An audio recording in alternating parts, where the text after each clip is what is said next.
Na mtazamaji, hujambo popote pale ulipo, karibu katika habari ya kutwa nzima ile kutoka hapa Channel 10 Plus. Mimi ni Lulu Hali, karibu tu sote.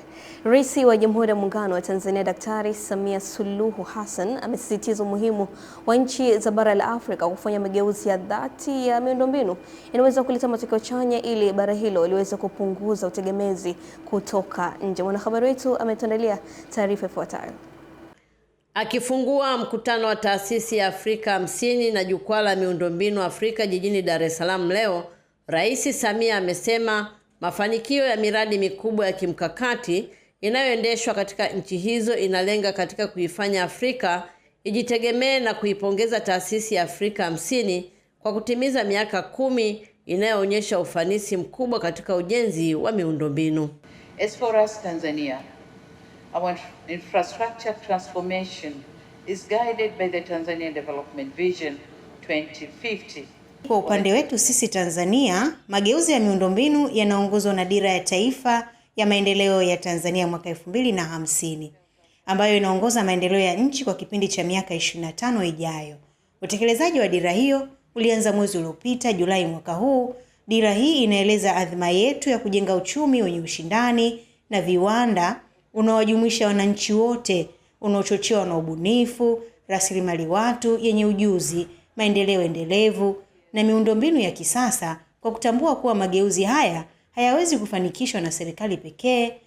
Aidha, Rais Samia amewaambia washiriki zaidi ya 1200 wa mkutano huo namna ambavyo Tanzania inafanya mageuzi makubwa katika ujenzi wa miundombinu kwa kushirikiana na sekta ya umma na sekta binafsi nchini chini ya Dira ya Maendeleo ya Taifa 2050.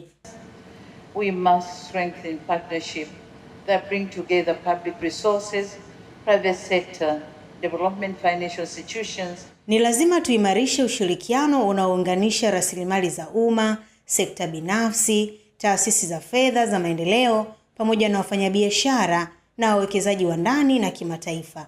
Hivyo basi, ninazialika taasisi za kifedha, wawekezaji na wadau wote waliokusanyika hapa leo kushirikiana nasi Tanzania na kuchangamkia fursa nyingi zilizopo katika sekta za usafirishaji, nishati, usafirishaji wa ugavi, viwanda vya uzalishaji, miundombinu ya kidijitali pamoja na maendeleo ya sekta ya viwanda. Kwa upande wake, Naibu Rais wa Kenya Profesa Kithure Kindiki amesema nchi za Afrika zinakabiliwa na changamoto nyingi zinazohitaji ushirikiano makini ili kuweza kukabiliana na kuinua uchumi wa watu wake.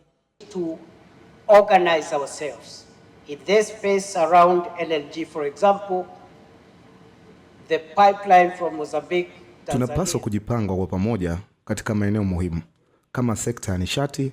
Kwa mfano, bomba la gesi linalounganisha Msumbiji na Tanzania linaweza kuendelezwa na kufikia hadi Kenya kupitia ukanda wa pwani. Sioni sababu ya kwa nini lisiendelee mbele.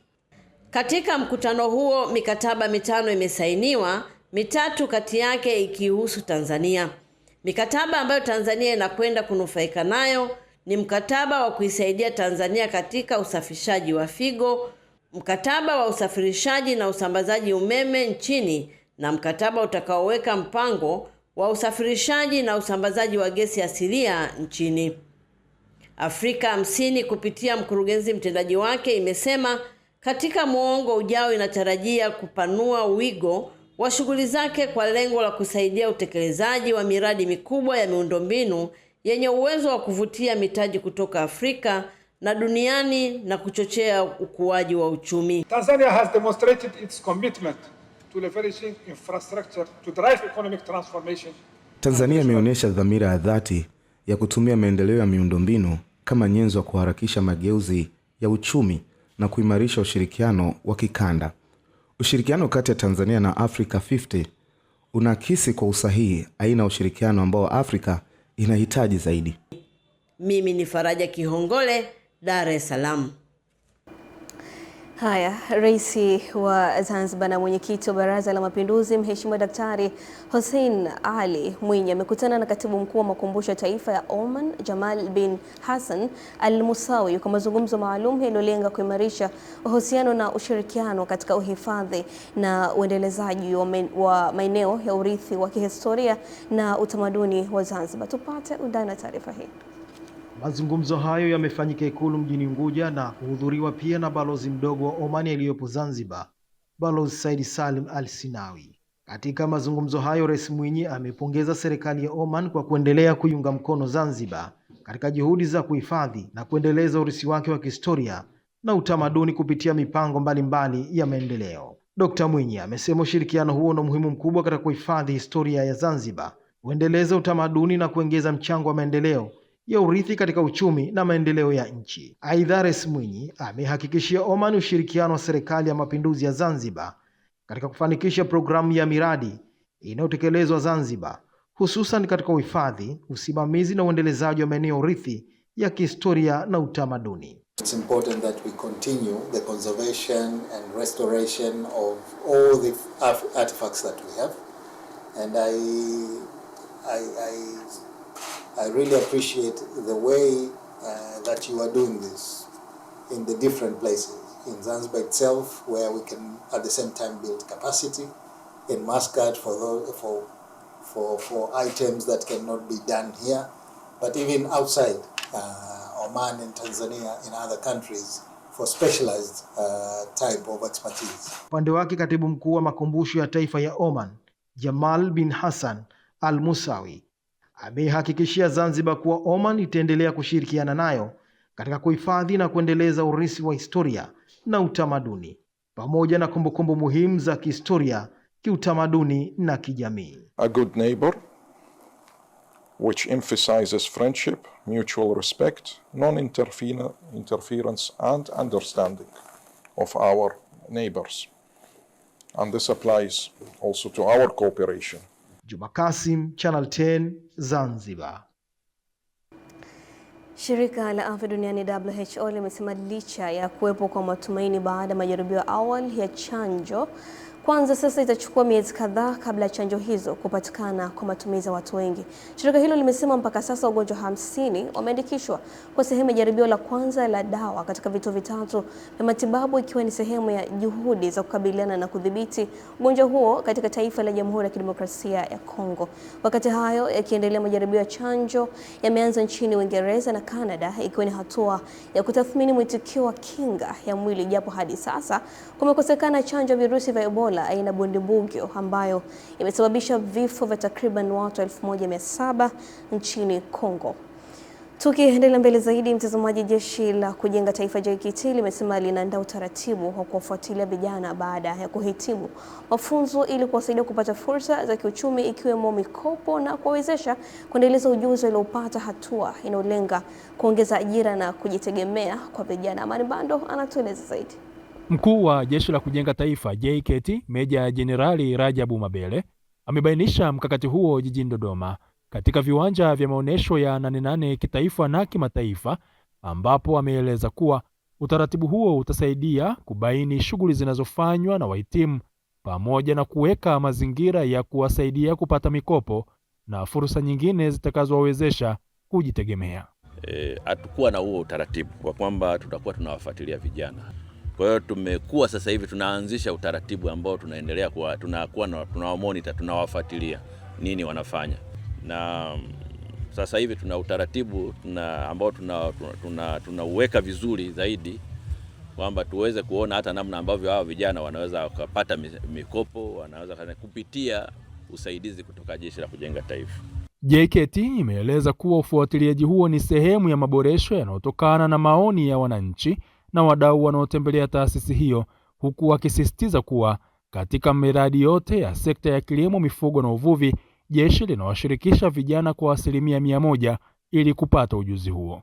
Vijana hawa wanashumika kufundisha vijana wenzao ambao wamekuja hawana utaalamu wowote. Amekuja kijana hana utaalamu wa mifugo, anakuja kijana hana utaalamu wa uvuvi, lakini anapoondoka anatoka ana elimu inayohusiana na uvuvi, inayohusiana na mifugo, inayohusiana na kilimo kwa ujumla wake. Katika hatua nyingine, mkurugenzi mkazi wa shirika la mpango wa chakula duniani WFP nchini Ronald Tran-Ban-Hui amesema ushirikiano wa WFP na shirika la reli TRC utarahisisha usafirishaji wa mazao yanayohitaji ubaridi, hatua itakayowaunganisha wakulima na masoko huku ikipunguza upotevu wa mazao. Hui amebainisha hayo baada ya kutembelea banda la shirika la reli nchini TRC ambapo amesema ushirikiano huo umekuwa wa muda mrefu, huku mkuu wa kitengo cha uhusiano na habari TRC Fred Mwanjala akieleza umuhimu wa mabehewa hayo. Hatua hii inalenga kuanzisha mfumo wa usafirishaji wenye mnyororo wa ubaridi ili kuwaunganisha wakulima wadogo na masoko kwa kusafirisha mazao yao yanayoharibika kwa haraka kupitia miundombinu ya reli. Tayari tumekamilisha hatua ya kwanza ambayo ilikuwa ni ukarabati wa makontena maalum ya kuhifadhi ubaridi na sasa yako tayari kutumika. Hatua inayofuata ni kuyafikisha kwa wakulima, kutambua maeneo ya jamii zitakazonufaika na kuanza kusafirisha mazao yao kupitia mfumo wa ubaridi.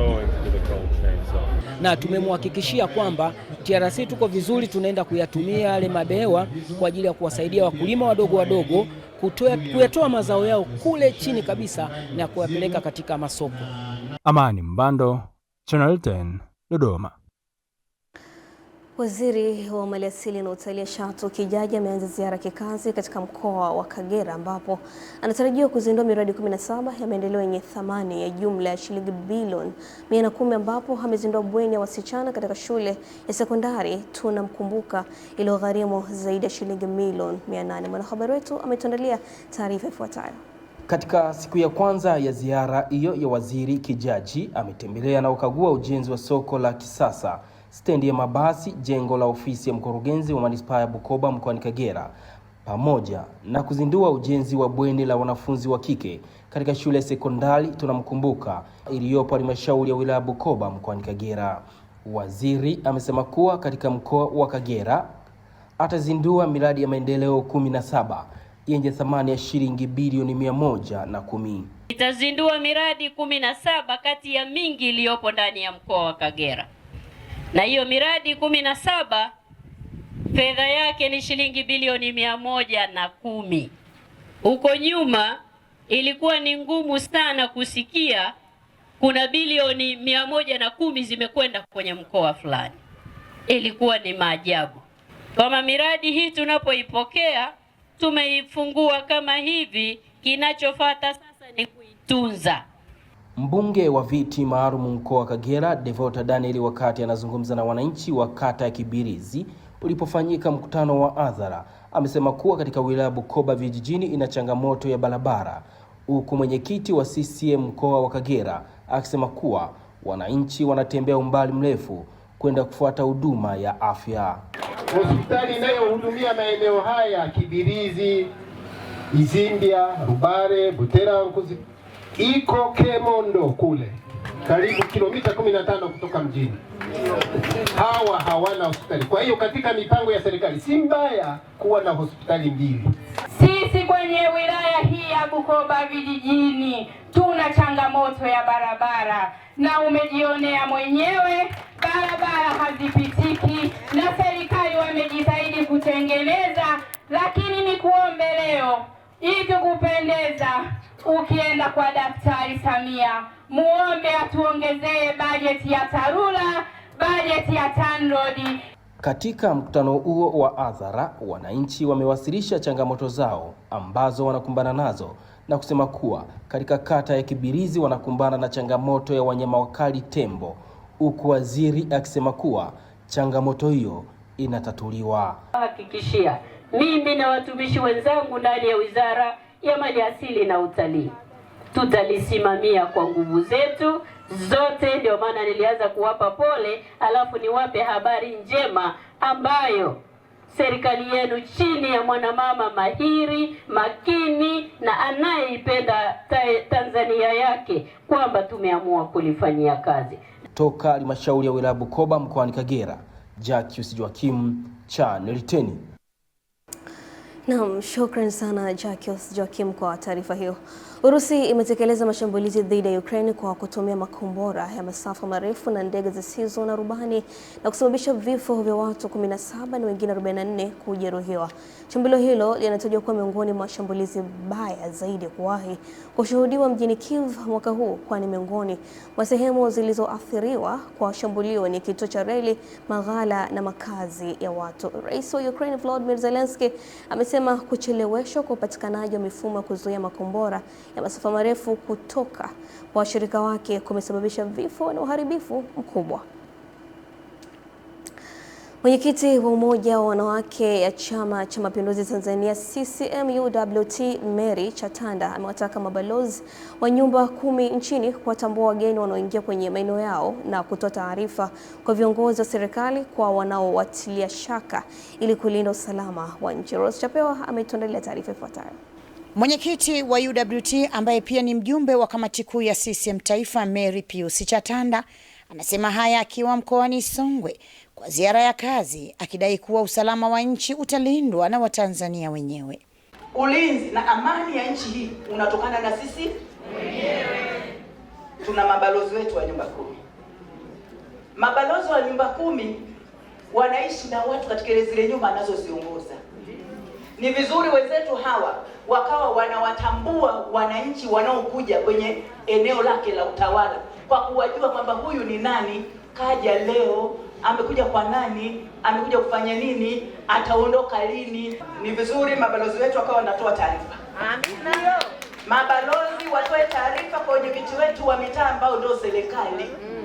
Mabalozi watoe taarifa kwa viongozi watendaji wa kata, watoe taarifa kwa mkuu wa wilaya. Kama kuna jambo naogopa kuambia kule chini, wakuu wa wilaya wapo. Waambieni kwamba na mashaka katika zimbe zangu zile 10 nina watu kama 3 na mashaka nao. Aidha, Chatanda anasema hajaridhishwa na mradi wa ujenzi wa nyumba ambao unajengwa na UWT wilaya ya Momba. Imejengwa ndio, lakini haina ubora. Kwa yule fundi nafikiri aliachwa anafanya mwenyewe bila kusimamiwa. Kwa hiyo niombe sana kamati ya utekelezaji, tunavyopewa kitu basi tukisimamie sisi wenyewe. Anakuwepo mtu anayefanya hiyo kazi, lakini sisi tunasimamia kuja kuangalia, je, ubora huo unafanana na hiyo kazi inayofanyika. Katika kuhitimisha ziara yake ya siku 3 mkoani Songwe, ametembelea miradi mbalimbali ya UWT akiangalia utekelezaji wa ilani ya Chama cha Mapinduzi CCM ya mwaka 2025-2030 katika halmashauri 5 za mkoa huo ambazo ni Tunduma, Ileje, Mbozi, Momba na Songwe, pamoja na kuzungumza na wanachama wa Chama cha Mapinduzi. Kutoka mkoani Songwe, mimi ni Rose Chapewa wa Channel 10.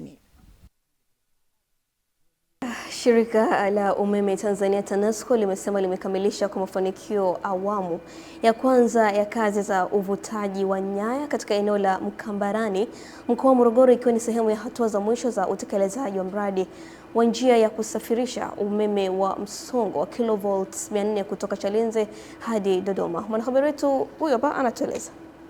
Akizungumza na waandishi wa habari mkoani Morogoro katika eneo la Mkambarani, kaimu mkurugenzi wa mawasiliano na huduma kwa wateja Bi Irene Gowele amesema zoezi hilo ambalo lilipangwa kufanyika ndani ya siku 6 limekamilika kwa wakati uliopangwa, hatua ambayo imewezesha kurejea kwa huduma ya umeme katika mikoa yote iliyokuwa imeathiriwa na kazi hiyo na kufanya shughuli ziendelee kama kawaida.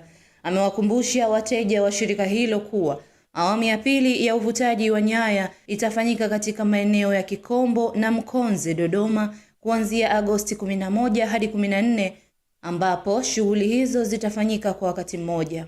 Hivyo tunapenda kuwashukuru wateja na wananchi kwa uvumilivu na uelewa wenu wakati zoezi hili lilikuwa likifanyika, na vile vile nipende tu kutumia fursa hii kuwakumbusha kwamba zoezi hili litaendelea tena kwa awamu ya pili kuanzia tarehe 11 ya mwezi wa 8, na tutawatangazia tena na pia tutawawekea zile ratiba ili basi muendelee kuweka shughuli zenu kulingana na huduma ya umeme jinsi itakavyopatikana. Meneja wa mradi wa Chalinze hadi Dodoma, Mhandisi Newton Mwakifwamba, amesema awamu ya kwanza ya uvutaji wa nyaya ilihusisha uvutaji wa nyaya juu ya reli ya SGR, juu ya njia za umeme za msongo wa kilovolti 220 za Morogoro 1 na Morogoro 2, pamoja na njia ya msongo wa kilovolti 132, na kwamba kazi zote zimefanyika kwa ufanisi mkubwa. Kazi ambayo ilikuwa inafanyika hapa, naomba niwakumbushe, ilikuwa ni uvutaji wa nyaya. Uvutaji wa nyaya juu ya SGR, uvutaji wa nyaya juu ya msongo wa kilovolti 220 kwa line ya Morogoro 2 na Morogoro 1, pamoja na msongo wa kilovolti 132. Kwenye hii awamu ya kwanza tumefanikiwa ndani ya siku ambazo tuliwatangazia wananchi. Pauline Mvungi, Channel 10. Mtazamaji, wakati wakulima wa mahindi mkoani Ruvuma wakivuna kwa matumaini ya kuboresha maisha yao, bei ya zao hilo imeanza kushuka hadi kufikia kati ya shilingi 300 na 400 kwa kilo, hali ambayo imewalazimu baadhi yao kuuza kwa bei wanayoelezea kuwa ni hasara, huku akiomba serikali kuharakisha ununuzi kupitia wakala wa taifa wa hifadhi ya chakula NFRA, ambapo mwanahabari wetu Yusuf Kayanda kutoka mkoani Ruvuma anatufanulia zaidi. Wakiwa katika mkutano wa mbunge wa jimbo la Peramiho Dr. Lazarus Komba, wakulima wa mahindi katika halmashauri ya wilaya Songea mkoani Ruvuma wameiomba serikali kupitia Wizara ya Kilimo kuharakisha upangaji wa bei elekezi na kuanza kwa ununuzi wa mahindi kupitia wakala wa taifa hifadhi ya chakula NFRA, wakisema kuchelewa kwa zoezi hilo kumewaacha wakiuza mazao yao kwa bei ya chini isiyokidhi gharama za uzalishaji. Kwa kweli bei ya mahindi ipo chini, mtu hata mwanamke kujikrimu kwamba niuze mahindi anifanye kitu fulani unashindwa. Kiroba 30,000 na huyu ananunua na yeye anataka kupiga hapa kukata kilo 2. Nitarudi na nini mheshimiwa? Swali, naomba utusaidie sisi wakulima huko nyonge. Na mpaka sasa ukiwatazama hao wote nyumba zao hazina sehemu za kulala kwa sababu vyumba vyao vimejaa mahindi. Kama nilivyosema, wananchi hawa ni wakulima.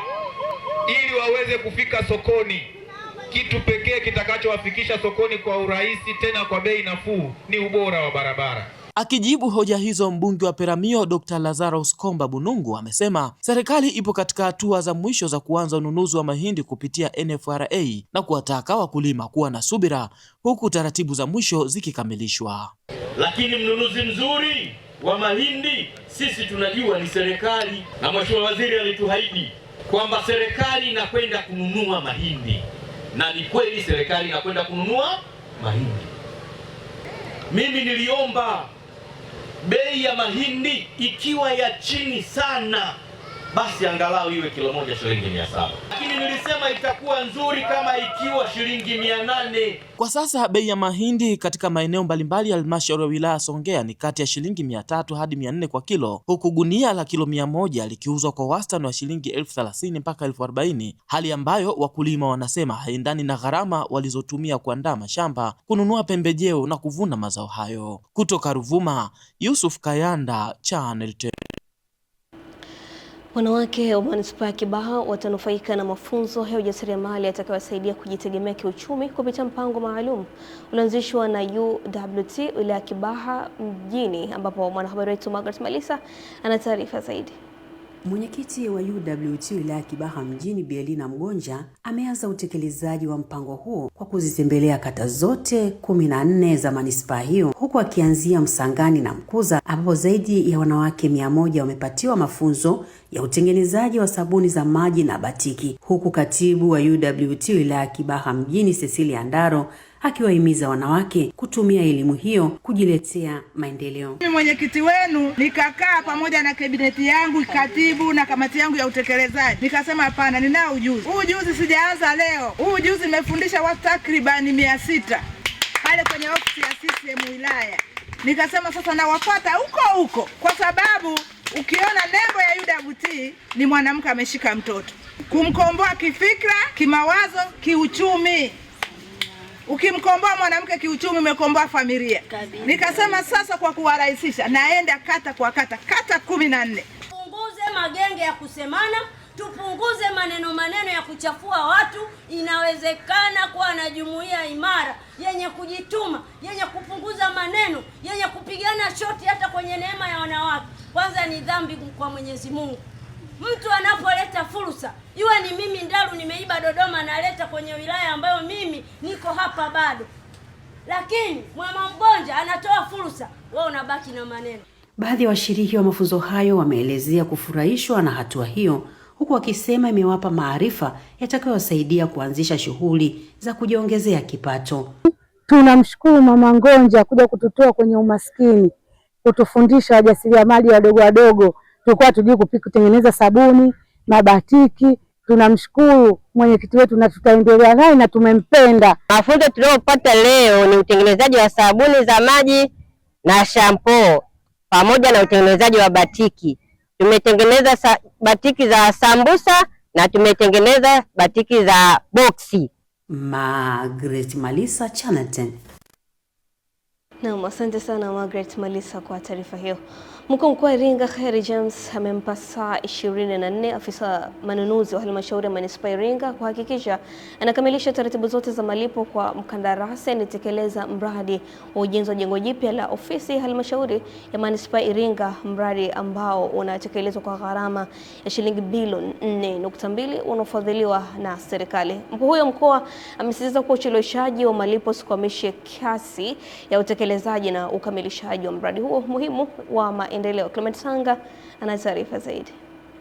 Kwenye miradi hii sitaki porojo, nataka utekelezaji, nataka matokeo. Mkuu wa mkoa wa Iringa Kheri James anafika katika eneo la ujenzi wa mradi huo lililopo Kihesa Kilolo, manispaa ya Iringa, kwa lengo la kukagua maendeleo ya ujenzi. Anachokiona hapa kinashindwa kumridhisha, hatua inayomlazimu kutoa muda wa saa 24 kuona mambo yanabadilika mara moja. Leo nakunyamazia hapa afisa manunuzi kwa sababu ambazo ninazielewa, lakini baada ya Alhamisi sitosikia sababu yote. Nachokitaka ni kuona malipo yamefanyika, kazi inafanyika na kazi inaendelea. Nadhani nimeeleweka vizuri. Ni upi haswa umuhimu wa mradi huo? Mradi huu ni mradi wa kimkakati. Lengo letu ni kuhakikisha tunaimarisha maeneo ya utawala kwa kurahisisha utoaji wa huduma na utendaji wa shughuli za watumishi. Mkuu wa idara ya manunuzi katika halmashauri ya manispaa ya Iringa, Jema Mongi, anasema kuchelewa kwa malipo kumesababishwa na hitilafu ya kimfumo, lakini kwa sasa kila kitu kipo shwari. Jana mfumo wa Musa ulikuwa haufanyi kazi. Tumeanza kufanya kazi saa 4 mchana. Kwa bahati mbaya sana mradi huu umesainiwa mwisho wa kumaliza mwaka. Kwa hiyo walichelewa kupata pesa. Kutokana na kuchelewa kupata pesa, mradi kidogo umeonekana huko chini. Lakini tu sasa tayari pesa imeshaingia kwenye akaunti, tutawapatia pesa hiyo na tunaamini kwamba mradi utaenda kwa kasi sana. Kukamilika kwa ujenzi wa jengo hilo la ofisi za manispaa ya Iringa kutachochea utendaji wa kazi na ufanisi katika eneo la kazi. Clement Sanga, Channel 10, Iringa. Na mtazamaji, taarifa yake huyo Clement Sanga kutoka Iringa ndio inatamatishia upande wa habari hizo, na muda mfupi ujito kuja kuungana katika upande wa habari za biashara na uchumi, ambapo endelea kusalia nasi.